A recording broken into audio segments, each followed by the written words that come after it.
You know what's better than working hard? Looking like you work hard while secretly doing the bare minimum. Now hold on. This isn't a motivational speech about discipline and waking up at 4:30 a.m. to journal and drink raw eggs. This is about something else, something better. Strategic laziness, the art of winning without the work. Because here's a truth most people don't want to admit. Hard work is not always the path to success. In fact, for a lot of people, it's a detour. Think about it. You know that one guy who's always grinding?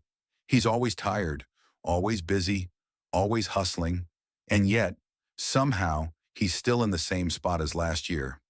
Meanwhile, the lazy guy, the one who always seems to be chilling, gets everything done, never looks stressed, and somehow keeps moving up. What gives? Well, let me tell you exactly what gives and how you can join the ranks of the quietly winning lazy elite. This is the lazy man's playbook, and it works. Let's dive in. Rule 1. If it feels hard, you're probably doing it wrong. That sounds backwards, I know. But think about it. Every system in your life, from school to your job, rewards the people who follow the rules and put in the hours. Not the ones who step back and ask, why are we even doing it this way? The lazy man does something the overachiever never does. He questions the method. Instead of brute forcing through 10 hours of studying, he finds a way to learn the same thing in 2. Instead of replying to 37 emails, he figures out how to prevent them from landing in his inbox in the first place.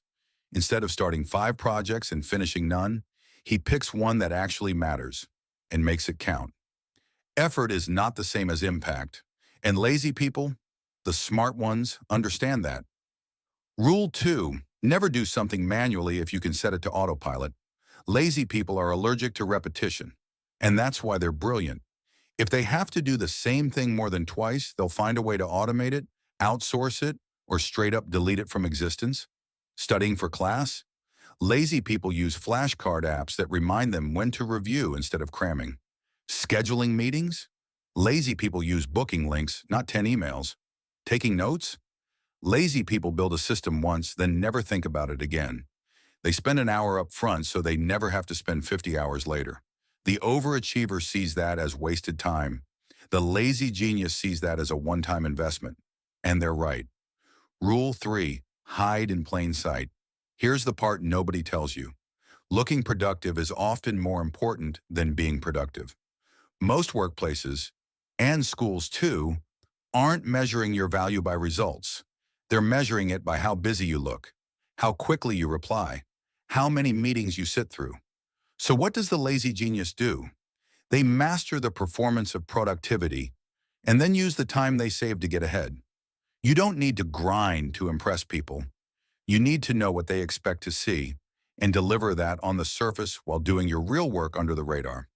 If you send one well-timed, well-written message in a team chat at 9:03 a.m., people assume you've been up and working for hours. If you time your task submissions just right, you look proactive.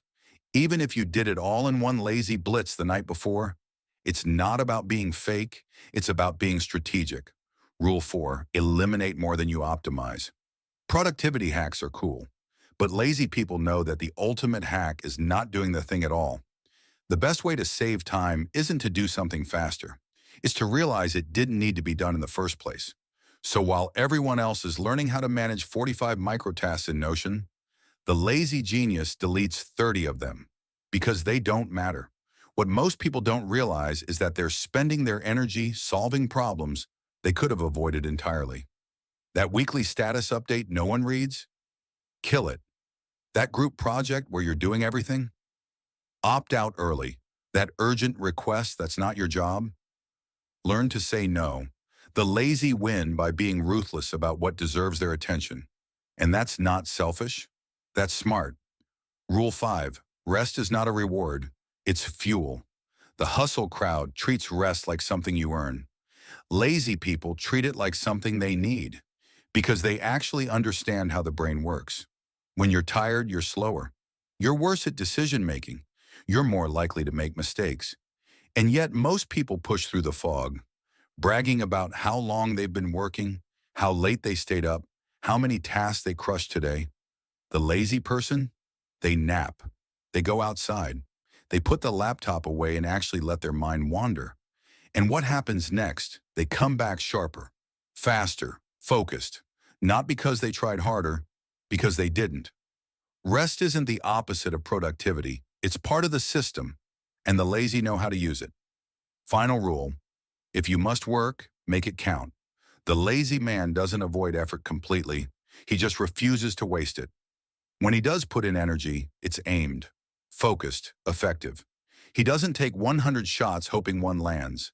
He takes 5, all from close range.